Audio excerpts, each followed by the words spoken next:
Today we're going to talk about cleaning the evaporator drain. Now first off, I want to point out this insulated drain here. Notice this trap. This is extremely important. If you do not have this type of drain hose on here, this trap here, then you want to make sure that you order the evaporator drain kit and fix that. Now there are a couple of ways that you can do this.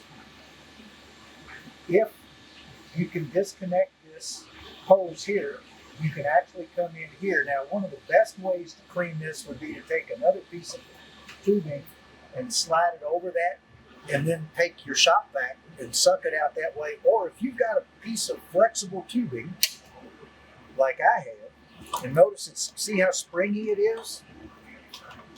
You can actually just stick it up, work it in and out to the evaporator drain, and come in. Now, if this drain is tight, then you may have to come down here and come in through here. And again, you've got to have something flexible so that you can go all the way through.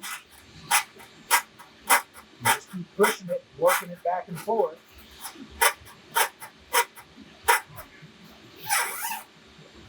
And you can see I even pulled some water out with that. So I went all the way up through that and cleared that out. It's important for that evaporator to drain. If we get water in around the evaporator, it's going to freeze those coils. So a couple ways to do it. Shop vac, number one, is probably the easiest, but then you have to make some adaptations because the tubing is smaller. A flexible brush like this will work really well.